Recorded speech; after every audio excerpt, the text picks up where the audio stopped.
우리 신앙연구소하고 제3세계 그리스도교회가 공동 포럼으로 오늘 모임을 열었습니다. 아마 참석하신 분들 대다수가 우리 신앙연구소 이지 못하고 제3세계와 함께 있는 분들은 많은 분들이 못 오시는 것 같아요. 약속된 시간이 됐으니까 시작을 해보자 합니다. 원래 저희 포럼이 1시간 정도 발제를 하고 1시간 반 정도 토론을 하고 이렇게 진행을 했는데 오늘은 토론 시간을 조금 줄여서 일찍 끝내는 쪽으로 하겠습니다. 그래서 토론 시간이 되면 망설이지 마시고 잽싸게 질문을 많이 해주시기를 바랍니다. 인사하는 시간은 생략하고요. 바로 시작하겠습니다. 오늘 발표하실 분은 잘 아시겠지만 정인철 교수님이시고 우리신학연구소 연구위원이십니다. 박수 주시면.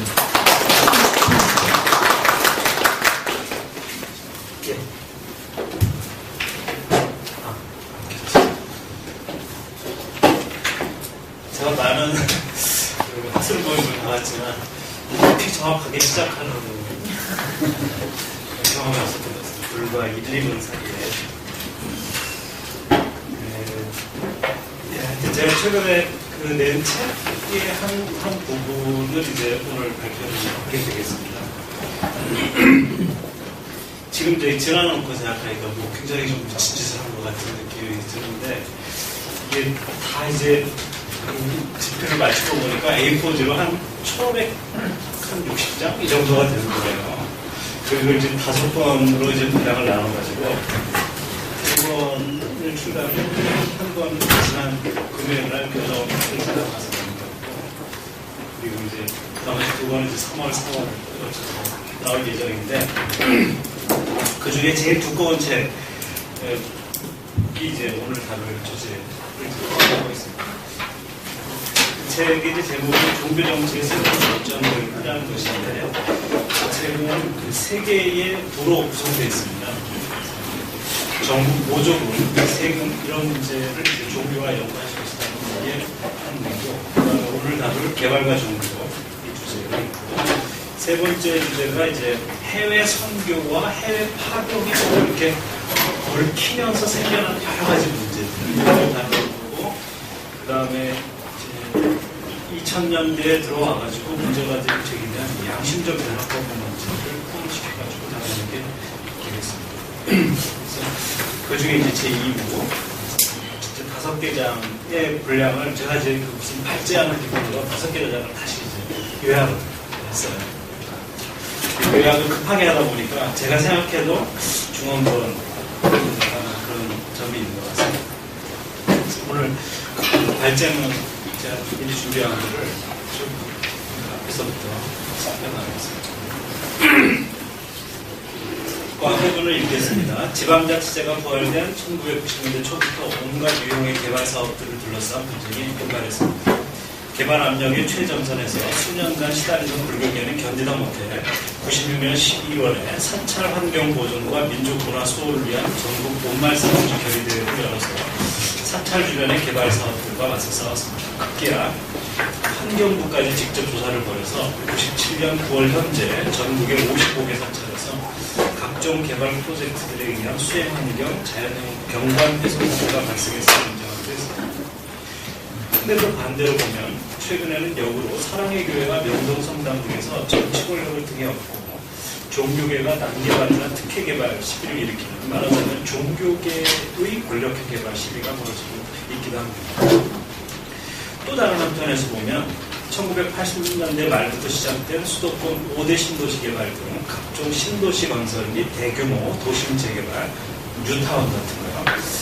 이런 사업은 해당 지역의 종교 경관을 불과 4, 5년 사이에 완전히 뒤바뀌어 놓았습니다.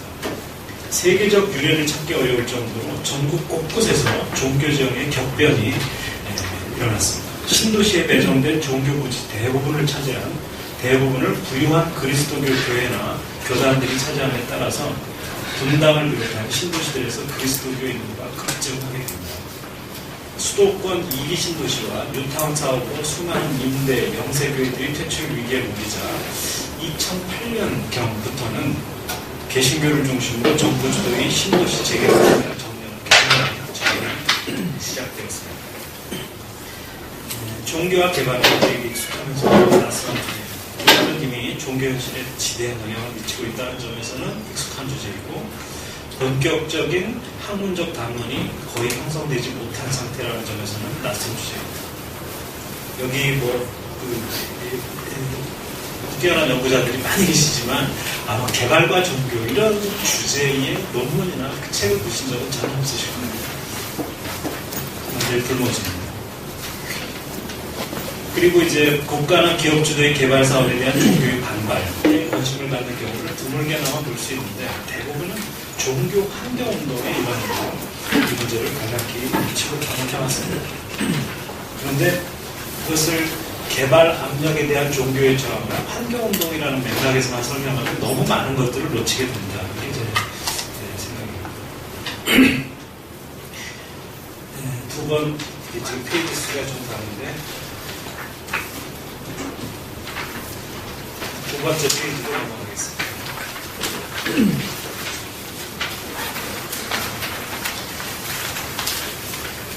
이쪽의 위에 패러그래프에서 밑에 부분을 보면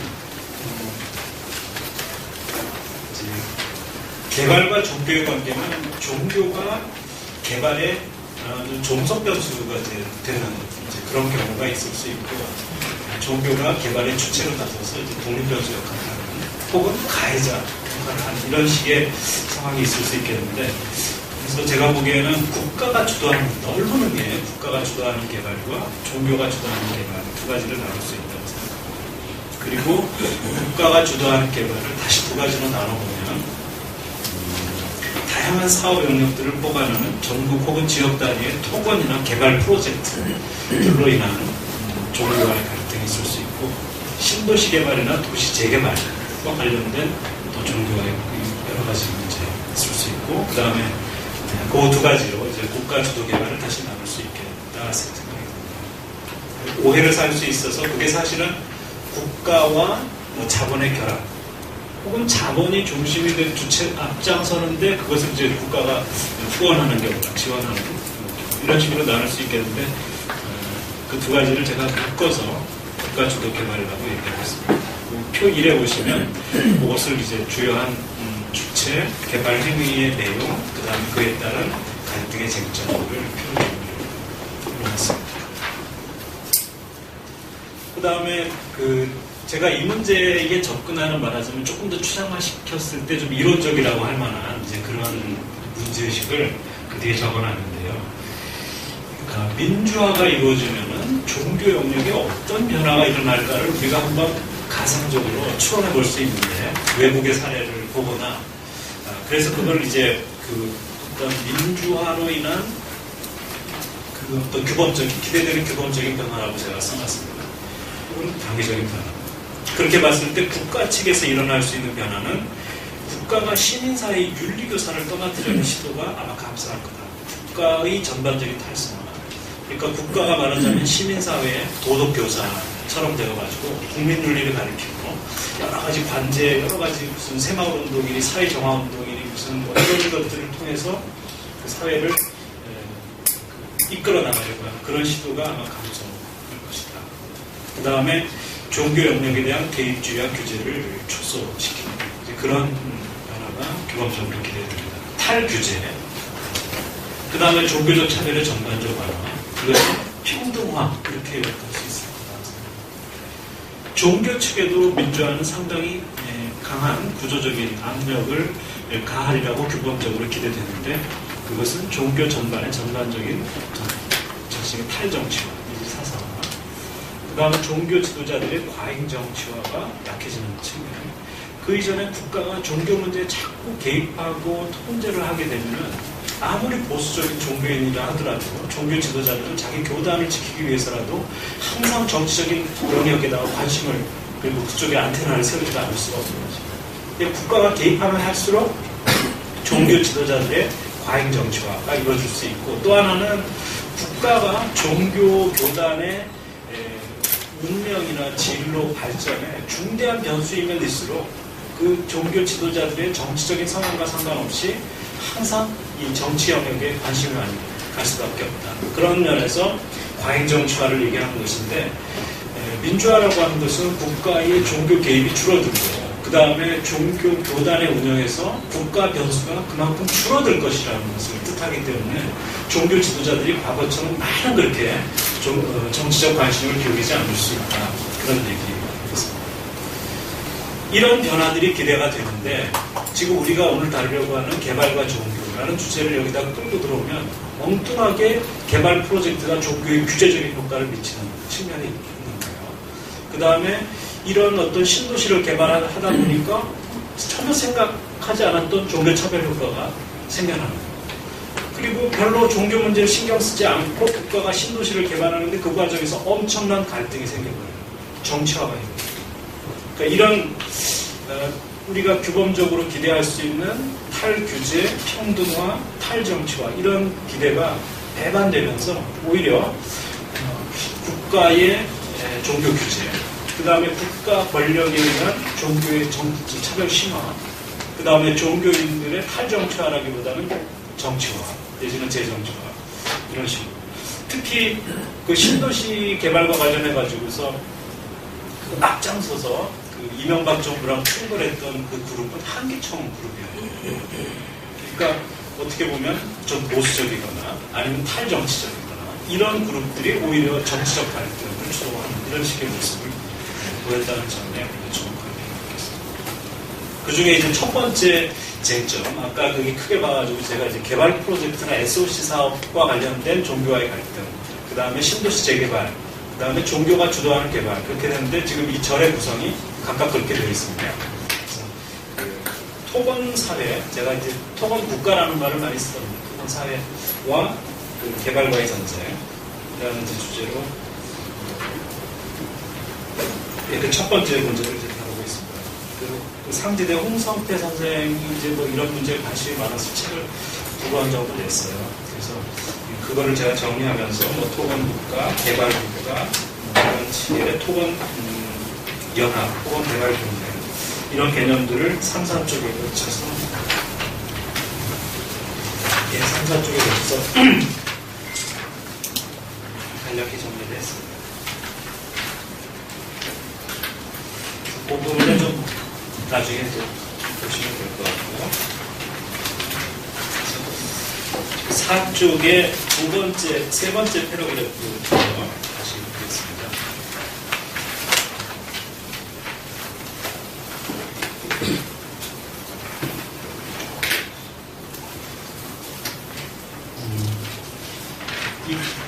우리가 보통 이제 무슨 경제개발계획이나 개발국가 이런 것들은 1960년대 박정희 이렇게 연상되는데, 이제 물론 그때부터 이제 한국의 개발주의 이데올로기가, 근대화 개발주의 이데올로기가 이제 좀 번성했지만, 종교와 관련된 이 개발 문제는 민주화 이후에도 계속된다는 측면을 주목할 필요가 있다고 생각합니다. 특히 91년부터 95년에 걸쳐서 부활한 지방자치제 이후에 지방 정부들이 주도하는 개발 프로젝트들과 관련된 갈등이 상당히 많이 있습니다.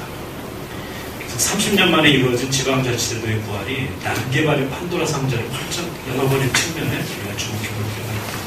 그래서 중앙정부와 지방정부와 건설, 토건자본 이 3자 연합에 의한 개발 드라이브, 이것이 90년대 이후에 굉장히 강하게 주어졌고, 그것이 종교와 갈등을 빚어내는 그런 측면입니다.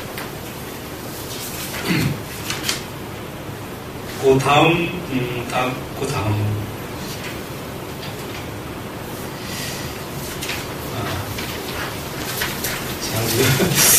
제가 갖고 있는 이 파일하고 여러분들 지금 보시는 거하고 달라가지고 막 헷갈리고 있습니다. 저도. 지금 이처럼 민주화 이후 90년대 이후 이 부분부터 좀 읽어보려고 하는데요. 중앙정부와 지방정부의 개발 드라이브가 계속되었는데, 개발 가능한 토지가 점점 고갈되는 가운데 토건 세력은 종전까지 개발에 대한 규제가 까다로웠던 곳들을 집중적으로 공략하기 시작합니다. 그리하여 그린벨트를 포함한 산지와 산림, 하천 주변, 문화재 주변, 분부대 주변 등이 개발 탐욕과 열풍의 새로운 희생제물들로 떠오르게 됩니다. 이중 삼중인 규제의 틈새를 뚫고 이전부터 행해져왔던 댐, 송전탑, 기상청 레이더 기지, 군사시설 건설에 더해서 이전 골프장, 스키장, 케이블카, 아파트 단지, 콘도 이런 것들이 합법적으로 밀고 들어오게 됩니다. 부동산 투기로 인한 집가 상승 압력, 민주화 이후에 더욱 거세진 지역 주민들의 민원을 피해서 도로나 철도도 용지 가격이 저렴하고 주민 민원이 적은 산지나 하천 쪽으로 이동해 갔습니다. 특히 고속철도는 말할 것도 없고 새로 건설되는 고속도로들도 직선화의 필요성 때문에 또한 비용 절감과 민원 회피를 위해 산과 계곡을 관통하는 터널, 교량들로 점철되는 경우가 잦아졌습니다. 따라서 우리는 민주화 이후 개발 열풍의 특징 중 하나를 개발에 대한 규제 완화와 금기의 해체에서 들 수 있을 것 같습니다. 그래서 골프장이니 골프장 사업 승인 허가권의 지방정부 이양이 이런 거 전부 다 90년대 이후에 일어난 법적인 변화입니다. 그래서 민주화 이후에 산림과 하천 주변 지역의 난개발을 촉진하는 일련의 법 개정들이 이루어지게 되고 지방문화재 보호구역 주변의 고도 제한 규제 완화, 문화재 주변 경관 침입 폐지는 문화재 소재지의 난개발을 촉진하게 됩니다. 그 이전에 90년대 이전에는 문화재 주변의 건축 규제가 아주 까다로웠는데 90년대 초에 그 문화재 경관 시비 같은 것들이 생략되거나 하면서 고도 제한도 완화되면서 문화재 주변에 건축이 많이 일어나게 됩니다. 결국 걷잡을 수 없는 개발의 마수가 종교의 영역과 시설까지 침투하는 것은 실상 시간 문제가 되었습니다. 신성한 공간을 향한 속세의 침입, 세속의 습격이라고나 부를 만한 그런 형국이었습니다. 당연한 얘기지만 문화재 주변 지역에 대한 개발 규제 완화 조치들은 문화재를 다수 소장한 전통 종교들과의 분쟁 가능성을 높일 수밖에 없습니다. 이 경우 문화재를 다수 보유한 종교들은 수도나 수행 전통이 강한 종교들, 세속사회와의 일정한 공간적 격리나 단절까지 포함하는 수도시설들, 어떤 이유로든 도심보다는 산림이나 하천 주변에 자리 잡은 종교시설들이 개발 위협에 정면으로 노출될 것입니다. 그런데 산중불교 전통이 강한 방대한 국가지정 문화재로 보유한 불교는 이런 조건들을 두루 맞춘 종교입니다. 사찰을 대부분 산사라고 부르는 관행이나 명산 대찰과 같은 표현, 절이나 절의 바깥문을 뜻하는 산문이라는 용어 등등 산중불교 전통을 잘 드러냅니다. 이런 전통과 특성은 90년대 초부터 지금에 이르기까지 수많은 종교들 가운데 왜 불교가 개발과의 전쟁에서 최전선에 위치하게 되었는지를 설명해 줍니다. 그래서 제가 이제 잘 모르는 전쟁이나 이제 불교학자들을 찾아보니까 이러한 역사적 과정이 있다. 그런 얘기가 보다되고요. 그 밑에 3대 종교 중에서는 천주교와 불교가 좀 더 가까운 면모를 보여준다고 볼 수 있습니다. 제가 보기에는 100여 년 정도의 100여 년에 걸친 박해 시기의 형성된 교우촌이라고 불리는 산중 종교 공동체와 순교 성지들, 그리고 수도회들이 교구와 함께 교회 조직의 양대축을 형성할 만큼 강력한 수도 전통 등 이런 두 가지 측면에서 천주교가 불교다음으로 떠오른다는 겁니다. 개신교는 불교나 천주교에 비해서 수도, 수행의 전통은 약한 편입니다. 그러나 한국 개신교는 대부분 산속에 위치한 기도관, 그리고 일부 교회들이 운영하는 수양관이라고 하는 독특한 역사적 전통을 갖고 있기도 합니다.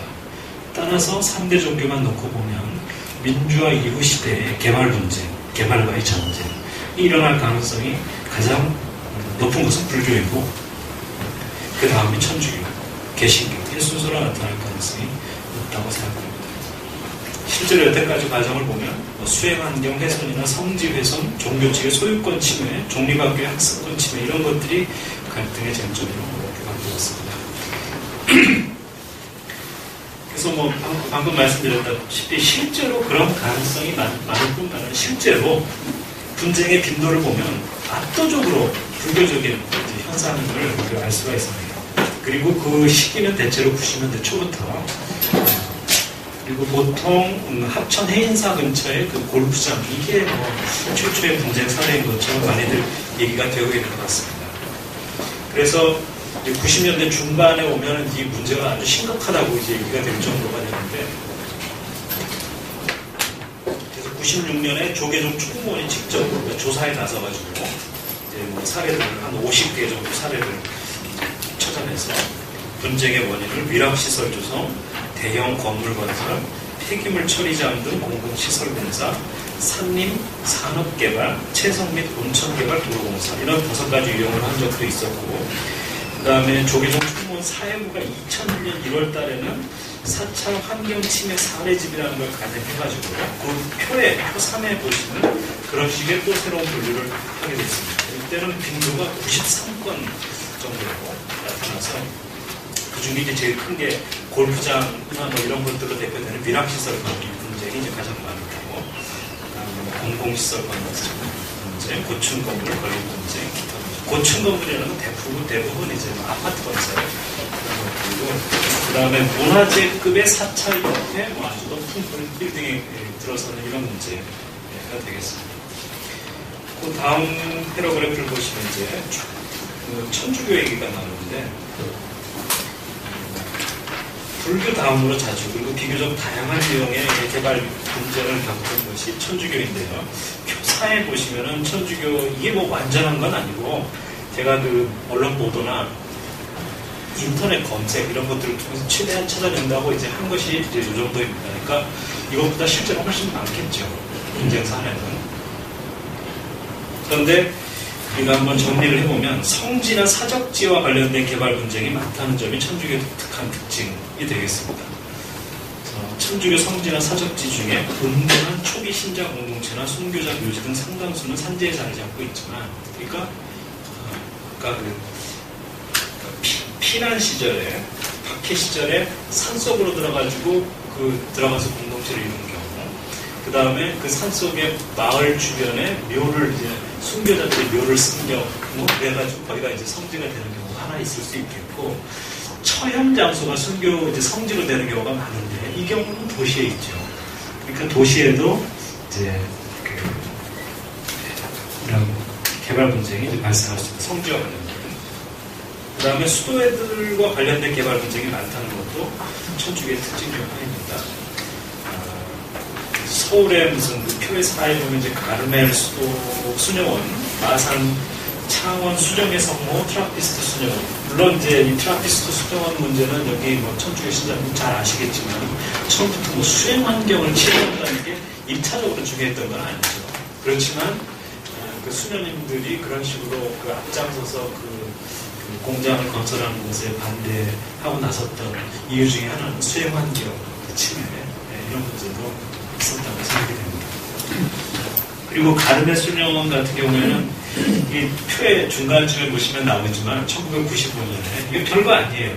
어떻게 보면 수녀원 바로 옆에 4층 빌라를 건설하는 건데, 여기에 이제 수녀회에서 막 반대를 한 거고, 그런 건데, 문제는 가르멜 수도 수녀원이 봉쇄 수녀원이야. 외부와 단절되는 게 중요한 건데, 이게 빌라가 옆에 들어서면 거의 안에 다 들여다봐요. 수년인데 하루 종일 뭐 하는지가. 그러니까 이런 걸 어떻게 건축 허가를 해주느냐 하는 식으로 이제 막 갈등이 벌어지는 거죠. 그 다음에 개신교 같은 경우에는 이제 90년대 이후만 보더라도 뭐 수련 개신교회나 수련원 학교들이 이제 도로공사나 공원조성공사, 송전탑 설치, 운배원 채석허가 및 활동 이런 것들로 인해서 피해를 당하면서 갈등을 일으키는 그런 사례들이 몇 가지. 아마 실제로 이제 마음먹고 조사를 해보면 훨씬 많은 사례들이 나오는 것입니다. 다른 종교들이라고 이제 또 이런 문제에서 완전히 비교할 수는 없을 텐데, 그중 유명한 걸 꼽으라면 아마 원불교의 그 원불교 신자들에게는 익산과 영광이 말하자면 성스러운 곳인데, 그 영광의 핵 폐기물질, 핵 발전소가 들어서고 핵 폐기물 처리장이 들어서는 문제를 가지고, 원불교 쪽은 이걸 성지수호 투쟁 이런 차원에서 문제를 했었습니다. 그 다음에 천부교 같은 경우도 뭐 이런 문제를 일으킬 가능성이 참 많은 것 같아요. 그러니까 우리가 신앙촌 이렇게 알고 있는 이제 그쪽 그룹인데, 이제 저쪽 어디죠? 이게 전국 몇 곳에 있지 않습니까? 신호촌이. 그 중에 한 곳이 기장에 이제 부산에 있는 곳인데 거의 100만 평 정도라는 굉장히 넓은 지역을 갖고 있다고 바닷가에. 근데 거기에 이제 자꾸 무슨 하수처리장을 건설한다는 둥, 체육관을 건설한다는 둥, 막 이렇게 나오니까 이제 거기에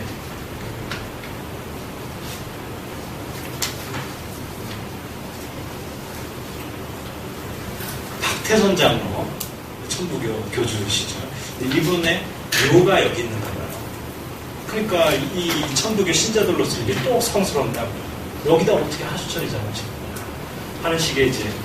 그래서 굉장히 격렬한 싸움이 몇 년 동안이나 계속돼요.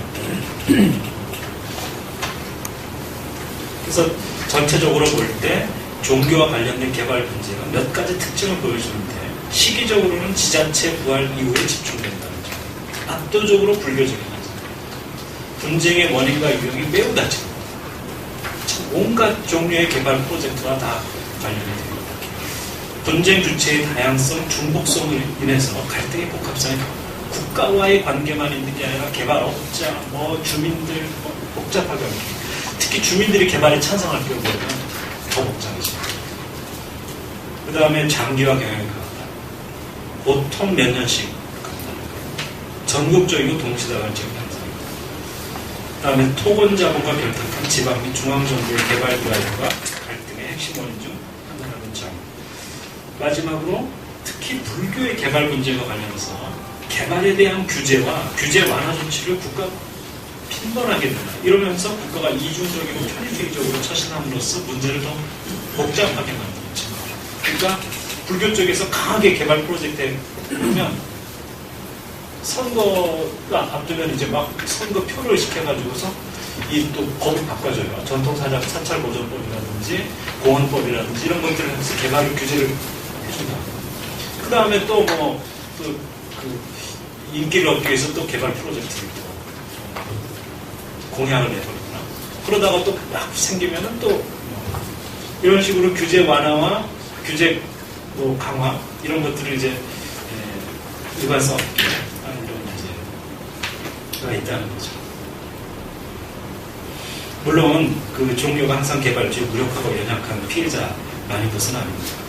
그러니까 잘 아시다시피 사패산 터널이라든지 지율스님이라든지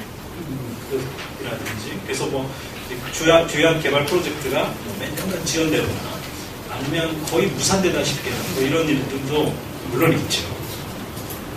그러나 대체로 종교인들이 그 개발 프로젝트에 대해서 그냥 처음부터 무슨 원해서 하는 것도 아니고 그냥 가만히 앉아있다가 다 어느 날 갑자기 그냥 지붕 위로 케이블카가 지나가는 곳이나 자기 땅 밑으로 그냥 터널이 뚫린다거나 이런 것들은 이게 본의 아니게 아니면 어느 날 갑자기 자기네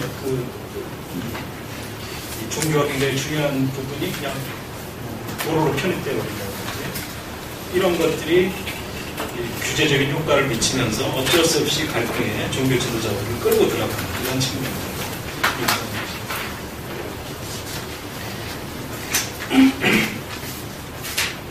그래서 이런 어떤 규제의 측면을 제가 말씀을 드렸지만은 그렇지만 그 규제가 개발 프로젝트와 관련된 경우는 대부분 보면 의도하지 않은 규제.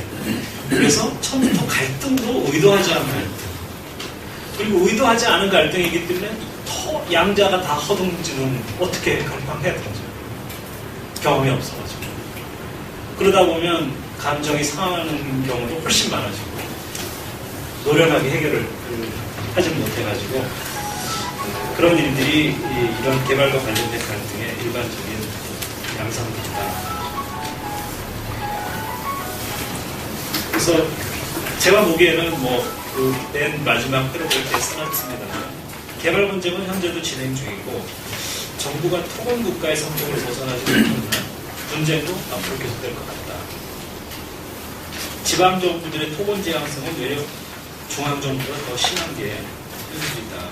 그래서 앞으로도 불교의 산사들, 천주교의 수도원과 성지교, 그리고 다른 종교들이 성지로 간주하는 장소나 시설을 앞으로도 개발과의 전쟁이 결과를 잠재력이 높은 곳이다. 이렇게 생각합니다. 그 다음 주제는 신도시와 재개발. 이것이 종교 경관에 어떤 변화를 불러일으키는 것과와 관련된 문제입니다. 여기서도 종교는 개발의 대상이나 피해자가 됩니다. 그러면서 예기치 못했던 또 종교적 규제 효과나 차별화 효과가 발생하게 됩니다.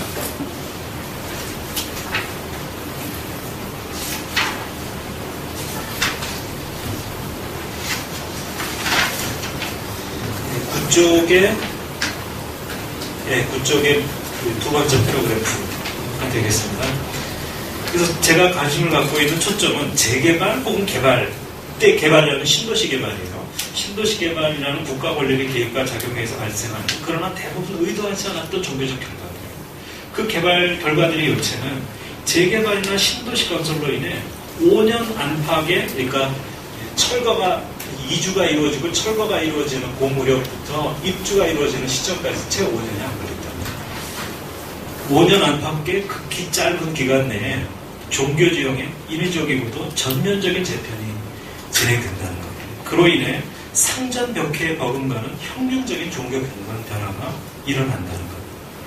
아울러 종교지형과 종교 경관의 이러한 변화는 국가에 의한 종교 규제 및 종교 차별 효과를 뚜렷하게 동반한다는 것, 이런 식으로 얘기를 할 수 있겠습니다.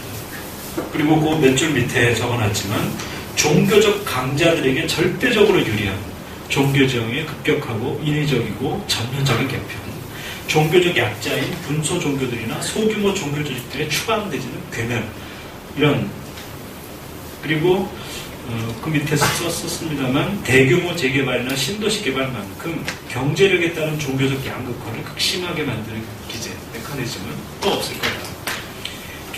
재개발과 신도시는 경제력이 뛰어난 교단이나 종교 조직에게는 축복인 반면에 경제력이 열세인 교단이나 종교 조직에게는 재앙입니다. 따라서 재개발 신도시 건설의 과정은 존망의 위기에 처한 가난한 교단이나 종교 조직들이 토건연합 개발 동맹 세력과 힘겨운 사투를 벌이는, 대체로 지역 주민들이 개발 프로젝트를 좋아하니까 지역 주민들로부터도 별로 지지를 받지 못하는 그런 힘겨운 사투를 벌이는 갈등의 연속일 수밖에 없다. 그 아래 그 패러그래프를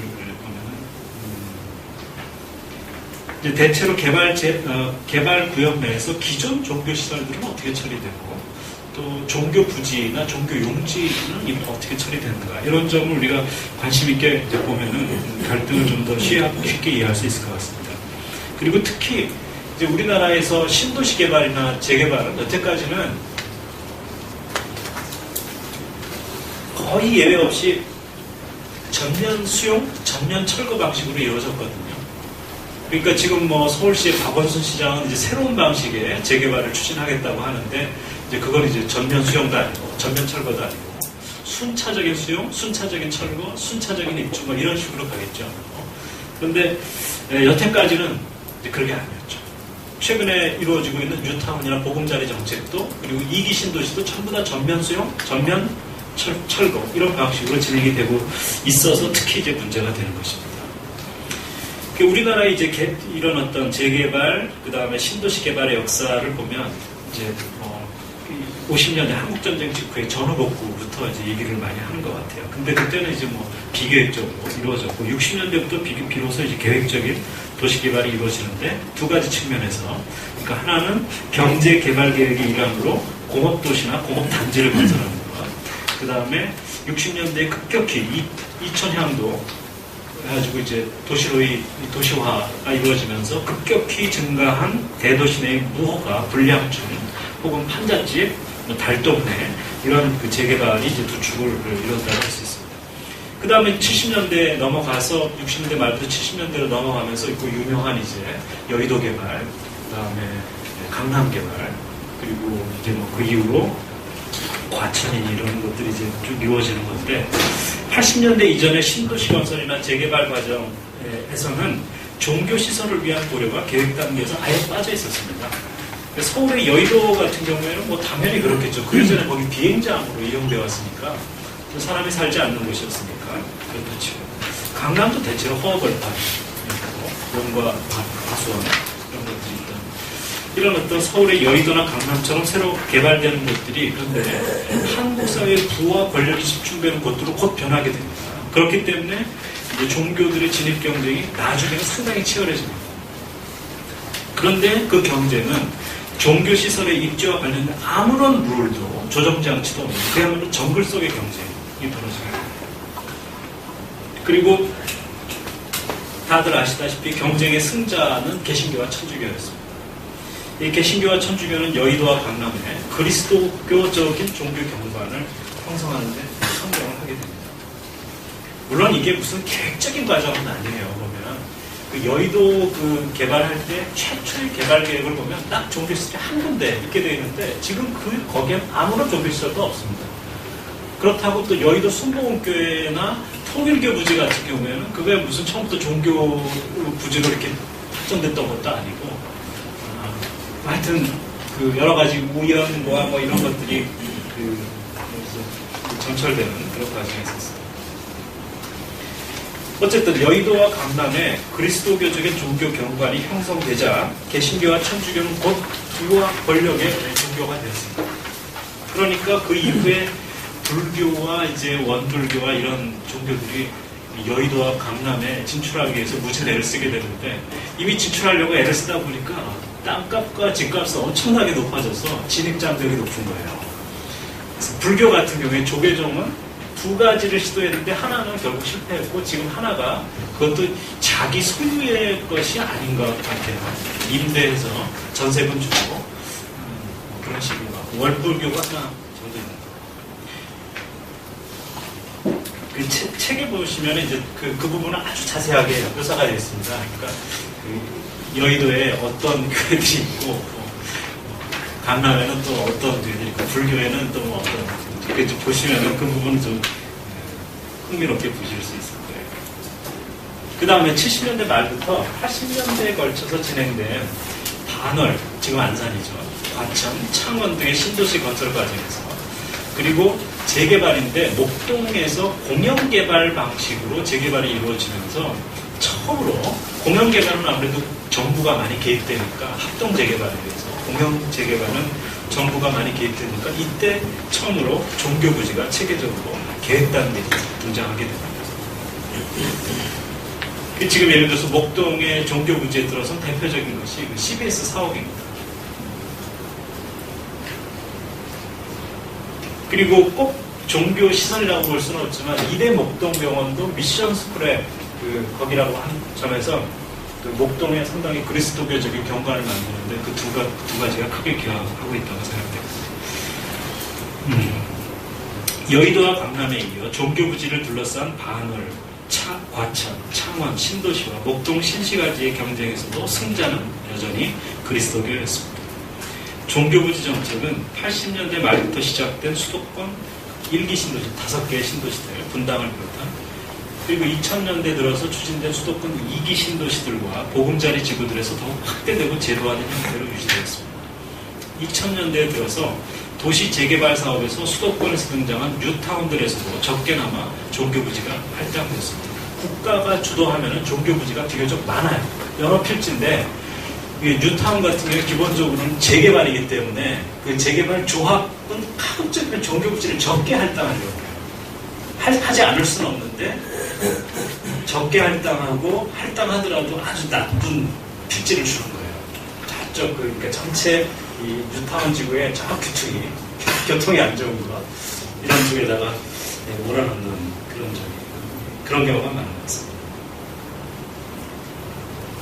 그 아래 보면 몇 줄 아래 보면 뉴타운 사업은 80년대에 등장한 합동 재개발의 2000년대 버전이라고 할 만하지만 종교적인 측면에서 볼 때 80년대와는 판이한 상황에서 진행되었습니다. 80년대는 거의 존재하지 않았던 임대, 즉 세입자인 종교시설, 자체의 건물 혹은 아니면 부지까지 동시에를 소유했지만 종교부지를 성공적으로 분양받기에는 재정 능력이 모자란 영세 종교시설이 20년 사이에 엄청나게 늘어났기 때문입니다. 80년대의 합동 재개발과 전면 철거의 현장에서 종교 지도자들은 대체로 두 가지 대응을 했다고 생각합니다. 하나는 기득권을 지닌 가옥주와 유사한 처지이기 때문에 수수방관하거나, 그러니까 80년대 재개발 현장에서 종교 조직이 자기 땅과 부지를 갖고 있었을 때는 대체로 수수방관하거나 아니면 빈민선교나 빈민산업 차원에서 세입자들의 권익을 위해서 함께 싸우거나 그러니까 70년대나 80년대 재개발 현장에서의 그 개신교 교회나 천주교 공소 형식 이런 것들을 보면 대체로 보면 빈민선교 하겠다고 애초에 결심하고 들어간 분들이 많거든요. 그러다 보니까 그 통상적으로 양적인 신자들의 양적인 확대에 주력하는 그런 선교 방식을 취하지 않기 때문에 막상 철거 단계에서 세입자들이 제일 어려워져지니까 세입자들과 같이 싸우는 그런 입장. 그런데 2000년대에는 상당수의 종교 지도자들 스스로가 억울한 약자 입장으로 몰리게 되었던 것입니다. 그러니까 참 과감하게 생략해버려서 그런데 80년대에는 대체로 그 도심 판자촌이나 무슨 달동네 이런 쪽에는 일단 땅값이나 집값이 쌌기 때문에 거기에 있는 교회들이나 이런 것들이 대체로 자기 소유 건물이나 땅을 갖고 있는 경우가 많았어요. 아니면 처음부터 운동권 종교 지도자들이 들어갔기 때문에 이분들은 그다지 그 당시에는 그렇게 세입자와 같이 싸우는 것 외에는 심각하게 문제가 안 되는데 지금 서울의 뉴타운 지구 보십시오. 상당히 번화해요. 빽빽하게 들어서 있고 건물들이 몇 층, 하여튼 고층 건물까지는 아니지만은 빌라와 그 다음에 상가들이 가득 차 있는 그런 지역이에요. 거기에 상가마다 교회들이 다 들어가 있고요.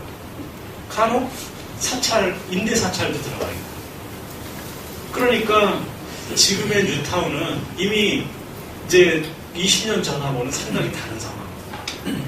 예, 이제 갈등이 심각할 수밖에 없다. 그래서 이 신도시 개발이나 도시정비사업, 재개발에서는 영세한 상가 임대 교회들이 축출되는 문제, 사업 기간 동안 종교 공동체가 해체되는 문제. 사실 이거 그 현재 종교 지도자들 입장에서 참 억장이 무너지는 얘기. 이 교회와 이 정도의 신자 공동체를 이루는데 몇 년, 몇십 년을 바쳤는데 전면 철거를 해버리니까 그냥 순간에 다 무너져버려요. 그리고 종교 지형은 입주 단계가 되면 인위적, 단기적, 전면적으로 재편되거든요. 그로 인해서 종교 규제나 종교 참여 효과까지 생겨나게 됩니다. 그래서 그 전체적인 이 진행 과정은 그 사업의 진행 단계별로 보면 표 6처럼 이렇게 됩니다. 그래서 그 첫 번째 계획 2주 고3 단계에서는 종교계 내부의 이해관계가 분화되고 종교적 약자들이 갈등적으로 표출됩니다. 그냥 순순히 올라갈 리가 없죠. 갈등을 이제 겪으면서 퇴출됩니다. 종교 공동체가 해체되고 2단계 종교 부지가 할당되고 건축이 이루어지는 단계에서는 종교 부지 획득 경쟁이 각 종교마다 또 해당 종교 내에서 벌어집니다. 그래도 종교 지형의 급격한 재변이 이제 벌어집니다. 3단계 건축이 완료되고 입주한 직후 보면 제가 이제 개비들이라는 이상한 표현을 썼는데 소규모 종교시설들이 급격히 몰려듭니다. 신도시로. 그러면서 이중 종교시장이 이제 형성된다. 조금 뒤에 다시 말씀을 드릴 거예요. 그 아래 보면 두 줄 아래를 보면 세 단계 모두를 지배하고 관통하는 논리는 약육강식입니다. 이 논리가 작용한 결과는 다시금 재정 문맥에 따른 종교적인 안건과 뛴 것이죠. 그래서 첫 번째 단계부터 좀 보겠습니다. 첫 번째 계획 보상 2주 단계에서는 신도시 개발 및 재개발 대상인 지역의 종교단체, 종교인들 사이 이해관계 분화가 일어납니다. 크게 세 그룹의 이해관계 집단이 생겨납니다. 소유권 있는 자기 건물을 갖지 못하고 전세나 월세로 기존 건물에 세대로 종교 활동을 하는 이런 경우. 이걸 저는 이제 임대형 세입자라고 부르는 거고. 두 번째로 자체 소유의 토지나 건물을 갖는 경우. 건물을 얻고 토지만 있는 경우. 그것보다는 그런 경우는 드물겠죠. 토지는 자기가 소유하는 차지하는데 건물에 대해서는 일정한 소유권을 갖는 경우가 있을 수 있겠죠. 그런 경우는 소유형 혹은 자가형 이렇게 볼 수 있겠다. 세 번째로 현재 개발이나 재개발 대상지 바깥에 종교활동을 하고 있으나 개발이나 재개발 대상지의 종교부지를 매입 혹은 전매하여 새로 진출할 의사와 재정 동원 능력을 지닌 외부 재력가형. 개신교식으로 따지면 대형 교회인 거죠. 이때 종교 부지를 매입 혹은 전매라고 하는데, 이게 종교 부지라는 게 크게 두 개로 나눠져요. 신도시나 재개발 쪽에서. 하나는 뭐냐 하면은 그 재개발이나 신도시 대상지에 미리 자리 잡고 있던 토박이 종교시설들이 있으면 그 기득권을 인정해가지고 수의계약권을 줍니다. 그리고 나머지 더 큰 부지를 또 별도로 할당을 해가지고서 이 경우에 이 종교 부지는 자유롭게 공개 경쟁을 시켜요. 그래서 누가 낙찰가를 제일 높게 써내느냐에 따라서 그 종교 부지 소유권이 이제 결정되는 거죠. 그 과정에서 어떤 문제가 생겨날 수 있냐면, 토박이 종교시설이 수의계약권을 갖고 종교부지를 차지했는데 나중에 나가 떨어지는 경우가 있을 수 있습니다. 일단 분양권을 얻었는데 그 땅을 사들이는 비용이 없고, 땅을 사들인다 하더라도 건축 비용이 없어서, 그리고 이게 마냥 기다려주는 게 아닙니다. 토지주택공사가 그거 몇 년 내에 2년인가 3년 내에 그 건축을 하지 않으면 또 이거 문제가 생겨요. 엄청난 세금 폭탄을 맞게 되어 있습니다. 그래서 그런 문제도 있고, 그러니까 이제 이런 경우는 토박이 교회가 토박이 종교시설이 분양권을 가졌다가 이거를 부자 종교시설에게 전매하는 경우, 약간의 프리미엄을 받고, 네, 그런 경우가 있을 수 있는 거예요. 그래서 토박이가 다 쫓겨나는 경우, 임대 전세나 이제 월세를 사는 이런 쪽은 뭐 대부분 쫓겨나고, 그 다음에 이제 소유권을 가진 자가형인 경우에는 이제 시도를 해보다가 결국에는 이제 다시 2차적으로 퇴출되는 경우, 그 다음에 이제 공개 경쟁에서 외부에 재력 있는 이제 종교 시설이나 교단이 참여해서 그 종교 필지, 종교 부지를 차지하는 경우. 그래서 이번 첫 번째 단계에서는 상가 교회와 같은 임대형 종교 시설의 추방과 이출, 자체 건물을 소유한 소규모의 소유형 종교 시설의 퇴출.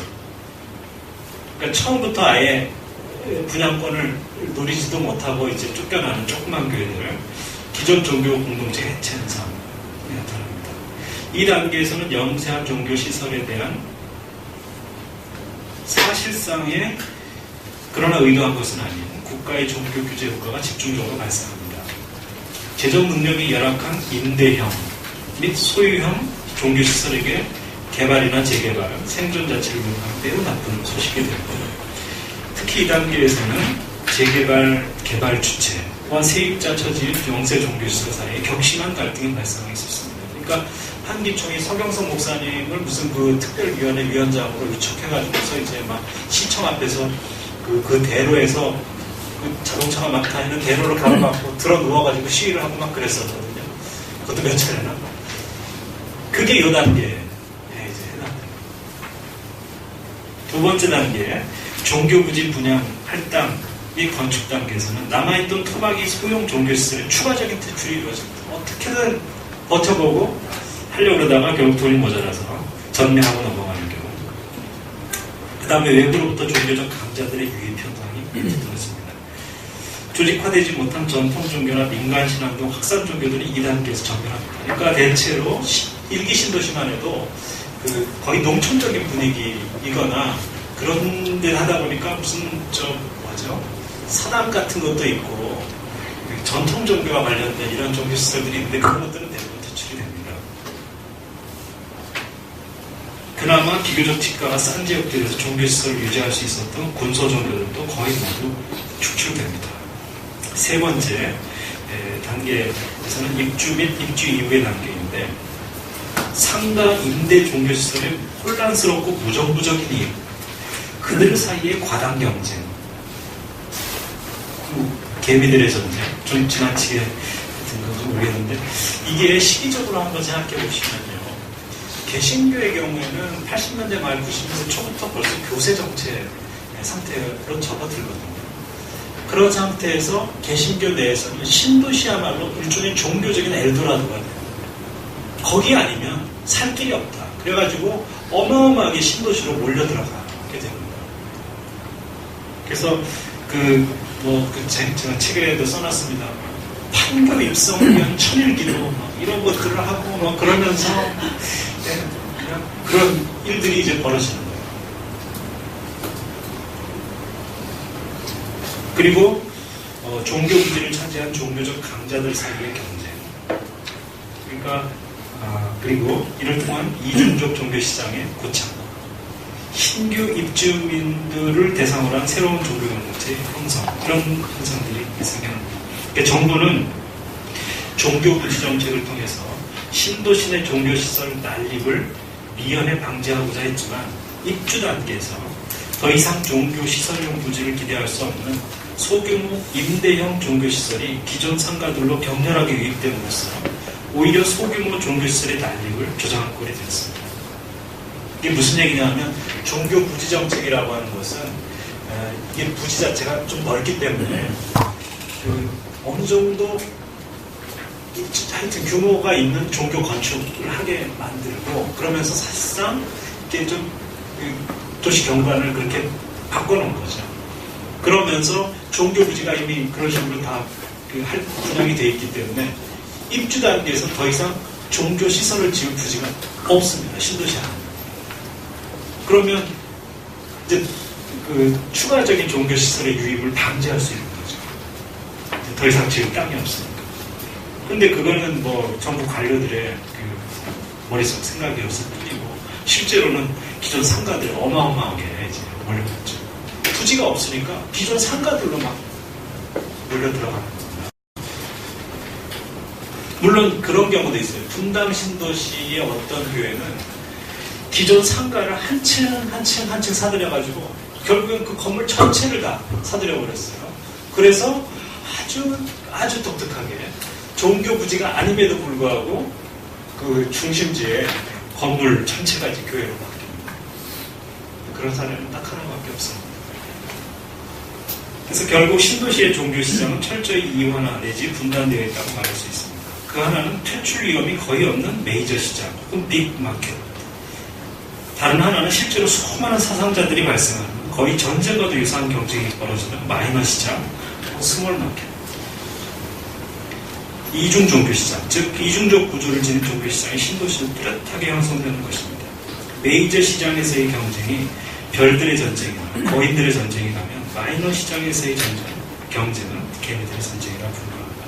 이 두 그룹은 사실상 별개의 영역에서 싸우며 마이너 시장과 메이저 시장 사이에는 두텁고도 공고한 진입 장벽이 존재합니다. 따라서 진정한 정글의 경쟁은 상가 지역을 무대로 하는 소형 종교시설 사이에서 전개되는 생존 투쟁입니다. 제가 책에도 적어놨지만 분당에 관한 기사들이 워낙 많아가지고 거기만 쭉 해놨는데 실제로 새로 들어오는 임대교회들은 굉장히 많고 또 망해가지고 문을 닫는 임대교회도 굉장히 많은 거예요. 굉장히 빈번하게 교체가 돼요. 신도시가 엘도라도라고 생각하고 여전히 몰려드는 사람. 그리고 거기에 투자했던 것도 건지질 못해가지고 그냥 교회가 망해가지고 울면서 나가는 거예요. 이게 이제 그 마이너 시장에서 벌어지고 있는 일들인 거죠. 그런데 종교 부지를 차지해가지고 어마어마한 돈을 투입해가지고 어마어마하게 화려한 그래서 랜드마크가 될 만한 그런 건물을 만들어 놓은 그런 그 큰 교회들끼리도 경쟁이 벌어지죠. 종교 간에도 경쟁이, 개신교와 천주교 간에도. 그런데 그들 중에 그 누구도 망하리라고 생각하기는 어렵습니다. 그러니까 그런 이제 얘기를 여기다 제가 써놓고 싶었던 것입니다. 그래서 첫 번째 단계에서는 종교적 약자들에 대한 규제, 퇴출, 해체 이런 압력이 지배적이었던 데 비해서 두 번째와 세 번째 단계에서는 사후적인 종교 차별 효과가 집중적으로 나타나겠죠. 몇 줄 아래 내려가면 종교부지 할당 정책은 자본을 갖춘 대형 종교 및 단체에는 매우 유리하나 소형 종교 및 단체에게는 매우 불리하게 작용합니다.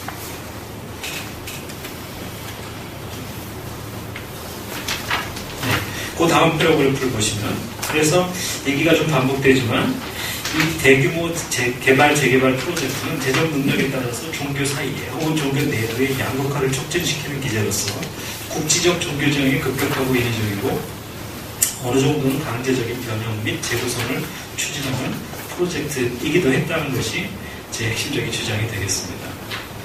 그리고 결과적으로 보면 개신교와 천주교에 매우 유리한 효과를 나왔다는 것입니다. 그래서 부와 권력의 벨트라고 부를 만한, 그리고 그리스도교적인 아우라를 풍기는 신도시 신시가지들이 지난 3, 40년에 걸쳐서 수도권 곳곳에 생겨났습니다. 그러니까 대표적으로 여의도, 강남, 목동, 과천, 그리고 분당. 손낙구 선생님이 수도권의 무슨 정치사회 지도라는 아주 두터운 책을 냈죠. 거기 보면은 지난 2000년대에 들어서 치러진 몇 차례 주요한 선거에서 한나라당이 가장 많은 득표를 올린 동 10개, 민주당이 가장 많은 득표를 올린 동 10개, 민노당이 가장 많은 득표를 올린 동 10개, 이런 것들을 조사했는데 한나라당이 가장 많은 득표를 했던 동 10개 중에 서울 시내는 대체로 강남 3구가 대부분이고, 그리고 경기도에서는 분당이 절반 정도를 차지했습니다. 그런데 분당과 강남의 종교인구 분포의 특징이 뭐냐면 2명 중 1명이 크리스찬이에요. 그리고 분당과 강남의 공통점이 또 뭐가 있냐면 개신교 인구보다 천주교 인구가 더 많아요. 실제로 전국의 종교인구 분포를 보면 개신교와 천주교는 비교가 안 될 정도로 적은데 그 두 지역만은 천주교와 개신교를 능가합니다. 불교는 여유있게 넘어섭니다. 그러니까 말하자면 수도권 내 보수의 아성에 크리스찬들이 2명 중에 1명으로 자리 잡고 있는 그런 꼴입니다. 과천도 크리스찬의 비율이 상당히 높습니다. 그러니까 그런 식의 여의도는 제가 통계를 못 봐서 모르겠는데 여의도도 비슷하겠죠. 목동도 비슷할 것 같아요. 그러니까 결국 이런 식의 신도시와 대규모 재개발이 국가가 처음에 의도하지 않았는데 완전히 부자 동네와 크리스찬 동네를 만들어내 버린 꼴이 되는 거예요. 몇 년 만에 걸쳐가지고. 그리고 뒤늦게 아차 싶어가지고 이제부터 우리도 좀 본격적으로 뛰어들어보자라고 했던 종교들은 아직도 고전을 면치고 있습니다. 예컨대 원불교 같은 경우에는 일산과 분당에 교단의 역량을 총집결시켜가지고 교당을 하나씩 설립하려고 이제 애를 썼는데 결국 분당에서 실패했습니다. 일산에는 하나 설립했죠. 안산에도 뭘 그렇게 비슷하게 이렇게 접근하고 이런 식으로 비교적 경제력이 여의치 못한 그런 교단들. 원불교는 제4의 종교인데도 그러니까 이런 식의 개발과 재개발, 신도시 개발 이런 것이 얼마나 국가 권력이 종교 영역을 단기간에 확 바꿔놓을 수 있는가 이런 걸 잘 보여주는 그런 일이다.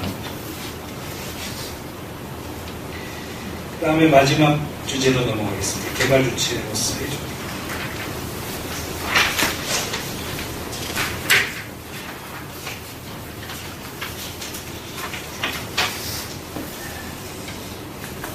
대체로 보면 이제 여기 갈등은 제가 1년분을 매겨놓은 이제 그런 문제들이 되겠습니다. 종교시설의 개발, 재개발과 관련해서 문제가 되는 건 문화재로 지정된 종교시설의 재개발로 인한 문화재 가치, 경관의 훼손.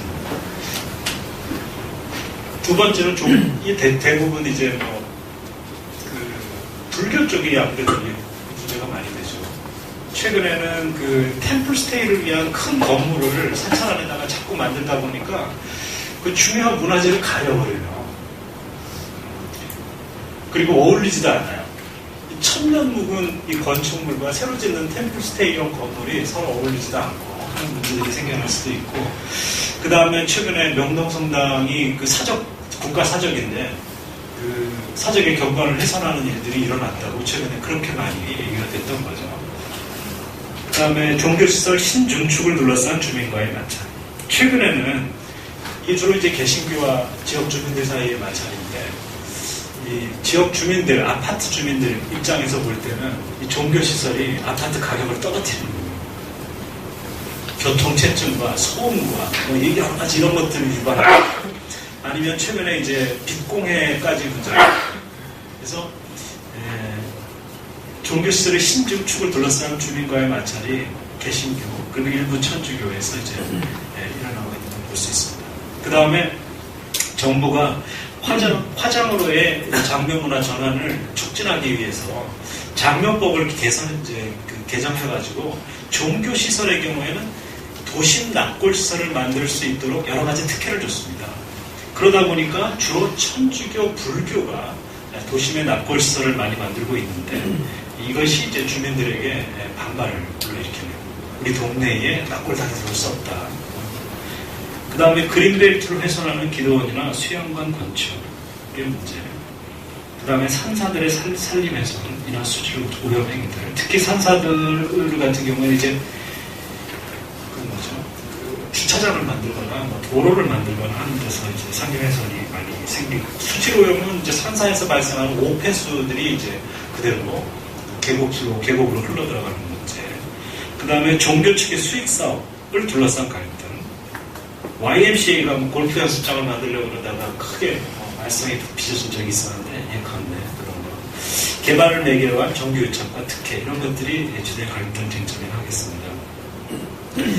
종교 자체가 어마어마한 현금 동력을 이제 갖추게 되었고, 큰 종교들은 이제 그러다 보니까 대형 개발 프로젝트들을 하게 되는데, 그것은 뭐 종교시설의 신축이나 재개축, 성지의 개발, 수익 사업 이런 것들로 일 수 있고, 제가 거기 써놨습니다만 통일교 같은 경우에는 그 가평군의 800만 평에 달하는 그 대대적인 이제 통일교 타운을 건설하고 있기도 합니다. 그래서 그 중에 일부가 이제 난개발 시비를 불러일으키거나 갈등을 불러일으키거나 하는 것입니다. 지금 시간이 다 됐기 때문에 뒷부분 마무리를 해야 될 것 같습니다. 13쪽의 그 세 번째 패러그래프, 하나, 둘, 셋, 넷, 다섯 번째 패러그래프가 되겠습니다. 이게 종교의 그 개발, 재개발, 종교의 개발 행위와 관련된 그 갈등의 그 역사적인 흐름을 볼 때, 민주화 이전 시대에는 종교와 국가 간의 갈등이 대부분이었고, 그 다음에 민주화 이후에는 그 종교 국가 갈등은 좀 사그라진 반면에, 약해진 반면에 종교와 사회 갈등, 종교와 주민들의 갈등이 좀 빈번해진 것 같습니다. 그리고 민주화 시대에는 권력형 개발이나 법률을 통한 난개발 조장 등 국가가 종교 측의 난개발을 사실상 조장함으로써 종교와 사회 간의, 종교와 주민 간의 갈등의 비중과 빈도가 모두 증가. 그리고 권력형 개발, 즉 권력화된 종교에 의한 정치 권력을 등에 업은 개발, 사례가 더욱 빈번하게 나타나는 것이 또 민주화 이후의 특징이라겠습니다. 그리고 그 다음 패러그래프에 권력형 개발로 인한 갈등은 언제든 종교 차별의 정치로 비화된 강한 휘발성을 내장하고 있습니다. 동시에 권력형 개발은 특정 종교가 막대한 개발 이익을 취하는 대가로 정치 권력에 대한 지지를 제공하는 방식으로 은밀한 종교 유착이나 종교 야합을 불러붙일 수도 있습니다. 이것도 역시 종교와 사회, 종교와 주민 간의 갈등을 심화시킬 수 있다.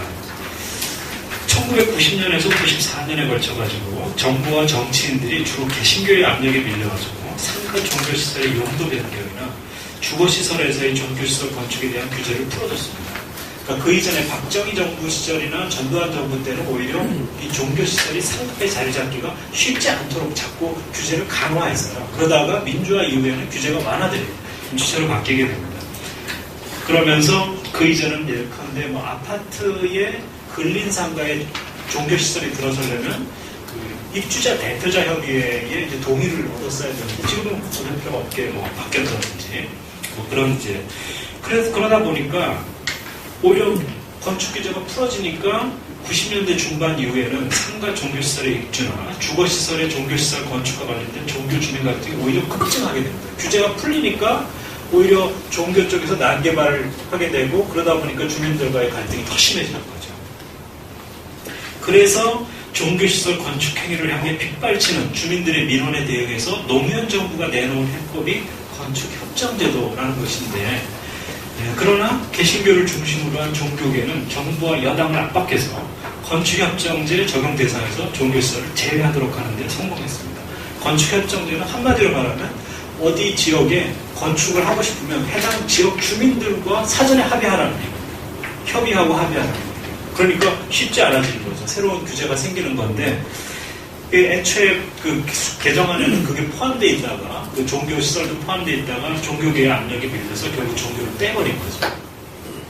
근데 그게 오히려 더 큰 문제를 불러일으킬 수도 있다는 게 이제 제 생각입니다. 종교계의 건축행위에 대한 규제 장치를 성공적으로 대부분 무력화시키는데 성공함으로써 그리고 바로 그 성공으로 인해서 역설적으로 종교계는 이제 종교시설 건축에 반대하는 지역 주민들과의 적나라한 물리적 대결, 시적 대결에 속수무책으로 노출되게 됩니다. 지역 주민들과의 대립이 속출하고 또 대부분 장기화되면서 대형 혹은 중형 건축을 주도하는 개신교에 대한 시중 여론이 급격히 나빠지게 됩니다. 그러니까 규제나 합의장치, 건축협정제도와 같은 이런 이것들을 성공적으로 무력화시킨 그 결과 이제 부작용이나 그게 이제 심각한 거죠. 그래서 처음에는 그런 식으로 이제 정부가 중재해서 이런 어떤 사전에 주민들을 대표를 부르고 종교계 대표를 불러가지고서 협의하고 합의하도록 건축협정제가 그렇게 돼 있었는데 이걸 이제 무력화시켜버리니까 종교계는 이 건축 그 허가를 이제 받아내고 합법적이니까 허가를 당연히 받아내죠. 그리고 그렇게 되면 이제 지역 주민들은 또 물리력으로 나가서요. 플래카드 붙이고 와서 시위하고. 그런데 건축협정제가 있었더라면 그런 문제가 해결될 수 있겠지만 중재될 수 있겠지만 우리 그게 없으니까 직접적으로 교회랑 아니면 종교시설이랑 지역 주민들하고 부딪혀요. 몇 년 동안. 그러면 결국 어떤 식으로 발전하느냐면 대부분의 경우 이 종교시설 측에서 주민들을 제소합니다. 소송을 걸어요. 왜 합법적인 건축을 방해하느냐. 그러면 주민들 몇 사람은 잡혀가기도 하고 벌금을 물기도 하고 소송에서 져요. 그런 상태에서 억지 추량적으로 건축을 완공하고 그리고 들어가고 이제 종교활동을 시작한다고 해도 바로 그 종교시설을 둘러싸고 있는 지역 주민들은 다 원수들이에요. 몇 년 동안이나 싸웠던 원수들로 둘러싸입니다. 건축협정제를 성공적으로 무력화시킨 결과는 바로 이런 것이다. 아주 가까운 마을 안에서 고립되어 버립니다. 그런 일들이 반복되면은 시민사회 안에서 점점 적이 많아지는 이런 식이에요. 그리고 이게 대체로 건축협정제는 아무래도 도심 지역에서 이제 개신교 교회와 많이 관련이 됐던 거라면 아까도 얼핏 말씀드렸지만 불교 같은 경우에는 그런 개발 압력에 반발하는 과정에서 불교 사찰 주변의 건축에 대해서는 아주 까다로운 규제 장치를 만들어내는데 성공했어요. 지난 한 20년에 걸쳐서. 반면에 불교 사찰 내에서의 건축 규제는 거의 다 완화되고 있어요. 주변은 꽉 묶어놓고 내부에서는 자유롭게 건축하고. 이러니까 이제 불교도 여러 가지로 이제 문제를 빚어내게 생겼습니다. 그래서 제가 이게 약간 어울리지 않나 생각도 드는데 홍준표 한나라당 대표 시절에 2011년 10월 16일에 이분이 장충체육관에서 열린 108 산사 순례기도에서 정교 유착의 냄새가 진동하는 축사를 한 적이 있습니다. 불교의 상징인 보리수나무가 조계사에 없었는데 최근에 심은 것으로 알고 있다.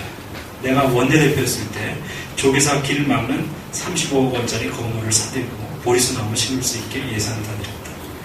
요 대목이 중요한 거예요. 한나라당이 자연공원이나 국립공원에 사찰을 건축할 수 있게 법도 바꿔드렸다. 우리 문화유적 대부분이 불교계에 있기에 전통문화 보존부터 신선의 불교를 지원하는데 종교가 차별은 없겠다. 수천 명이 모여있는 자리에서 이런 얘기를 거침없이 한다는 얘기는 참 그것도 이상한데 어쨌든 이렇게 대놓고 공개적으로 권력과 돈과 개발 사이에 어떤 유착 이루어지는 그런 모습 같아서 상당히 씁쓸한 그런 모습입니다. 제가 한 10분 정도 지나버렸네요. 경청해 주셔서 감사합니다.